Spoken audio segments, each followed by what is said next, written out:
Be advised, the opinions and views of the hosts and guests do not reflect those of the station.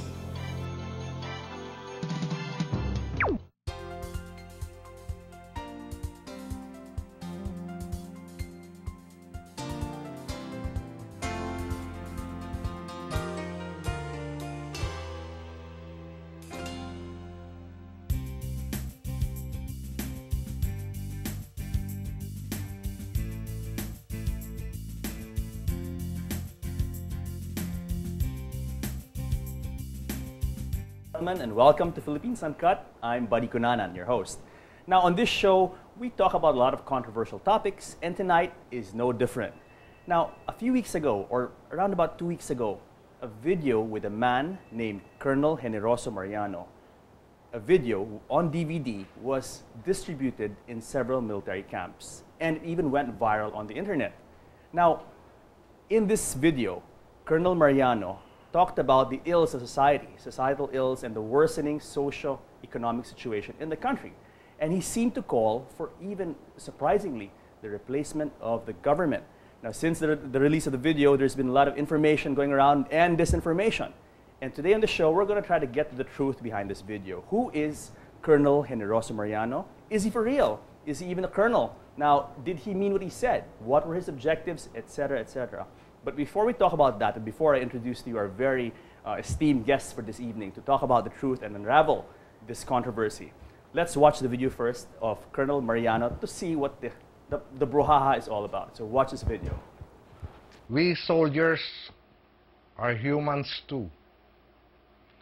Nararamdaman din po naming mga sundalo ang kahirapan na idinudulot ng walang humpay na pagtaas ng mga bilihin, mga gamot at pagkain.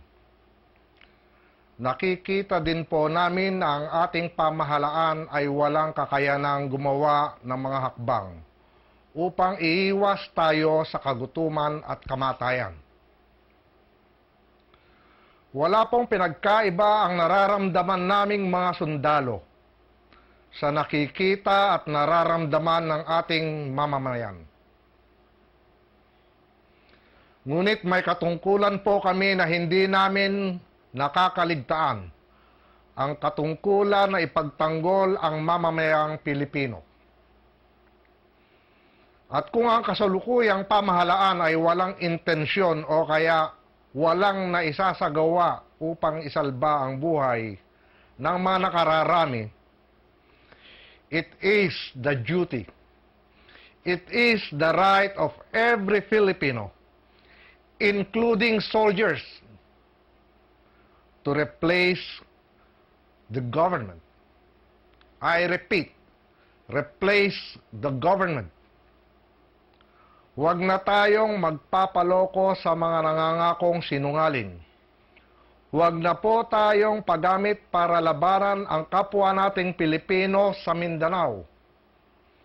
Huwag na po tayong maniwala sa mga estatistikong gawa-gawa lamang na umuunlad ang ating bansa. Habang parami ng parami ang nagugutom, ipaglaban po natin ang karapatang mabuhay at ang maunlad na kinabukasan ng ating kabataan. Ang hangad nating mabuhay ay base sa katotohanan, sa katarungan, sa kapayapaan, at sa kaunlaran. Let us, once and for all, build a nation based on truth. For without it, there can be no justice. And without justice, we shall have no peace. And without peace, there will be no development. In ending, may I quote our national hero, Dr. Jose Rizal, who said that, and I quote, "If we have had bad leaders today and in the past, it is not the fault of the many who know less, but the fault of the few who know more but do nothing or who do not do enough." Unquote. There you have it, ladies and gentlemen, the very controversial Colonel Mariano video. Now, I'm going to introduce to you our guest for this evening. We have with us Ms. Linda Montaire, the lead convener of an organization called Solidarity for Sovereignty. Yes. And beside her is a very famous personality. He's a constitutionalist, a legalist, but most important, a nationalist, Attorney Pomabono Adaza. Good evening, Ms. Montaire and Attorney Adaza. Buddy, good evening, and Good evening, good Buddy. evening to the listeners and our people tonight. It's an honor to have you on the show today, and especially given your expertise in this matter, and this is a very controversial, very potentially very explosive topic. Let's start, Ms. Montaire, by introducing first what is the Solidarity for Sovereignty. Yeah, okay. Thank you, Buddy, and good evening to all your listeners. No? Solidarity for Sovereignty is a movement, but prior to Solidarity, there were several precursors of different organizations, actually. We started before with People's Consultative Assembly, that's PCA, and then it became PCA Coalition later on, and then it became Filipino Democratic Nationalist Reform Movement, and then it became Solidarity for Sovereignty. So, Solidarity for Sovereignty is a nationwide movement wherein the goal really is to work towards genuine sovereignty of our country. Hindi pa tayo nakakaranas ng tunay na kasarinlan level. So, sa ating tingin is the problem is not only in corruption, the problem is not only in poor leadership, but the problem really is that we have never had leaders who really worked for the genuine sovereignty of our country. So that's why we believe that solidarity for sovereignty, for the time for it had come. And this became very actual and evident in the last elections, because we strongly believe that their genuine sovereignty, the real will of the people, kasi pag sinabi mong kasarinlan, ibig sabihin yan, yung tunay na kagustuhan ng taong bayan, hindi yan nasunod. Sapagkat sa aming paningin, that's why we filed a TRO noon for the proclamation of Noynoy Aquino, and then beside me sila Attorney Adaza filed also a case with the Supreme Court, no, to declare it null and void, I think. So what we are saying is that during that period when we felt na niyurakan yung kasarinlan o soberanya ng ating mga taong bayan sa pamamagitan ng pagdaya nung eleksyon, ay yung hindi pagsunod ng tunay na gusto ng mga ng ating sambayanan, dahil ginamit nga mga PCOS machines na hindi naman talaga naglarawan ng tunay na kagustuhan.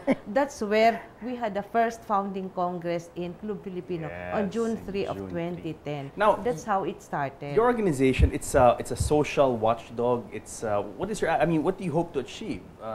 Well, we hope to achieve that there will be real change, genuine transformation in government and even in the structures of government. By making people aware By of making the truth people of aware, issues. but also moving towards it, not just making people aware. If we just, we have been making people aware for all these decades. I mean, ako, 18 years old pa lang ako, nakikilaban na talaga, no, yung sa kalye, upang magkaroon ng talagang tunay na ano yan, sinasabing tunay na serbisyo ang gobyerno sa taong bayan. And since the time, wala talagang EDSA 1 now in many ways, even the late Cory Aquino said it was a failure. EDSA 2 also a failure, no? So we have never had what we really need as a country, as a people. So that's why it's not only working, it's not only making people aware. We have to make sure, we have to ensure that what we want should be achieved. So S4S is also very proactive in that yes, sense. Yes. Okay. Ngayon naman po, Attorney Adaza, you need no introduction. You've been around forever, it seems. Yeah. And you've had a very distinguished career in the government and in the legal profession. You know, timeless. You haven't changed one day since, you know, in the last 20 years. We're all getting older, but Attorney Adaza seems to be... Oh, stay ageless. Yes, he seems to have discovered the fountain of youth. What is, tell us about yourself, Attorney Adaza. What's keeping you busy these days? I'm writing books. Okay. For the past 2 years, I've written 3 books